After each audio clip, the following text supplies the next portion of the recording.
Dave Meyer, Creflo Dollar, Taffy Dollar, T.D. Jakes, Eddie Long, Benny Hinn. These were the same names that God had spoken and broken them up into righteous departure, unrighteous departure. He said that for bringing the unrighteous, corrupt, wicked doctrine, false doctrine, and corrupting, misleading, and fooling the church, he was going to judge them. But that's not all he said. God was speaking and saying that T.D. Jakes, that was the first time I understood the 24:14 prophecy, is a Freemason, that this man has taken occultic vows and that he is part of a brotherhood, that he is serving Satan, who is his true Lord and Master. And therefore, he is using his gifts and abilities to cloud the mind of people. Do you know what it is when you are in a ministry and someone is working in the dark arts? Someone has taken an oath to Satan. You're sitting there thinking your pastor has taken an oath to God.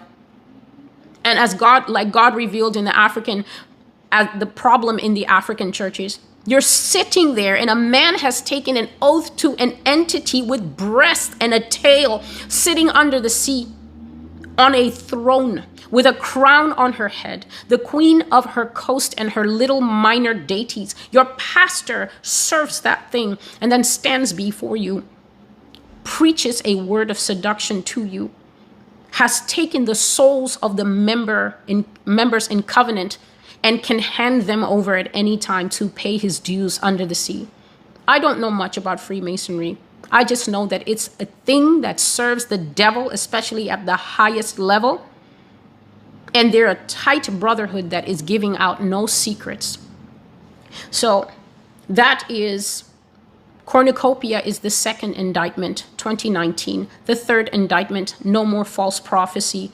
Ministers who are going to depart the life, because God said the 10-year period has come to an end, and the people he was naming, T.B. Joshua, Frederick Price, even the lady who was still alive, Pastor Marilyn Hickey, he said that it's game up for them, that their corruption is so deep and he's going to take them away. The third indictment. Here we are, the fourth indictment, title of the prophecy, T.D. Jakes and the fivefold ministry.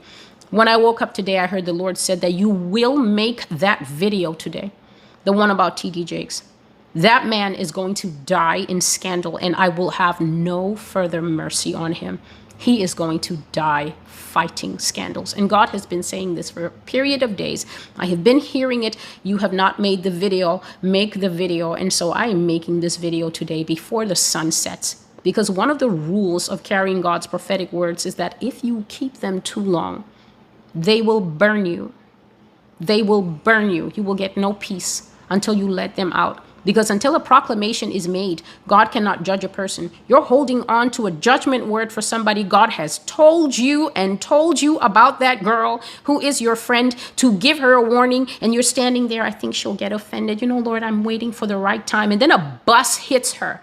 Ezekiel 33. When I give you a word to warn the unrighteous in his sin, and you do not sound the warning, and the unrighteous is taken away in his sin, he is taken away, but his blood I will require of you. And so I took the time. I am taking this moment to bring this word out, because this word is sitting on my head like a boiling pot, and it must come out.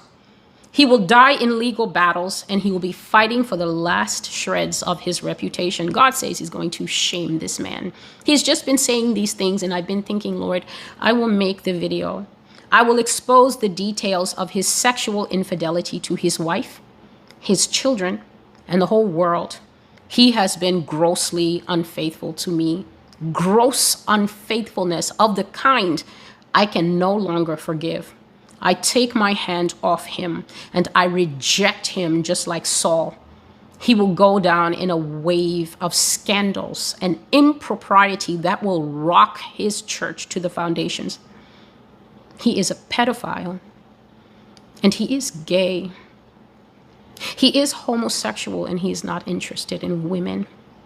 I will expose the scandals with boys and youths, and I will bring out all the details so that people can know who their beloved bishop really is. Celestial, there is a difference between a boy and a youth. A boy is too small to understand or even give sexual consent. You should never touch a boy sexually. It is not his time. A boy is to be pure and set apart for his day of covenant to his wife. Parents, there's gold for you here. There's gold for you, allowing your 8 and 12-year-olds, he's such a mature boy for his age, to watch the same programs that you are watching. And I'm not even going to question why you are watching those programs and claiming that you are Christian. When you touch a boy, you anger me because I hold children special. I see them as protected zones. Parents are supposed to watch over the young, and even animals in the field know this. A youth is different. A youth is one who is older, and he is aware of his sexuality. But youths should also be protected. Youths should also stay pure. Young men, there is gold for you here. You think that you are practicing safety when you wrap it up. God has a brand new standard for you. His standard is zip it up, because he does not want to have to come and thrash you with judgment for being sexually immoral and impure in your generation. God says that coercing young people, in this case, young men, which is what this man does. He says coercing them and enticing them by giving them access to come close to the fame, the money, or giving them the false promises that you'll be a father figure to them, or giving them gifts to make it easier to groom them. These are all things that Bishop Eddie Long was guilty of. These are all things that were exposed on that man. And that is why he ate the bitter pill that he had to. Public scandal until the day he left this earth. God says that Bishop Jakes has been with both boys and youths, and all of this is going to come out. He will be exposed and his entire empire will collapse. He didn't love me. He did not set his love upon me. He did not fix himself to be faithful to me. And so I have abandoned him, and soon the wolves will come. One of those top wolves have got to be the press. I shared recently that on the prayer call, God said, big networks like CNN, who are known for persecuting righteous people. CNN never wants to celebrate any good. They will always go after the righteous and make them look like fools. But God said, because the time has come where he will tear down the unrighteous, CNN is going to have a field day pretending to be a network that cares about upholding good things. And God says they're going to turn their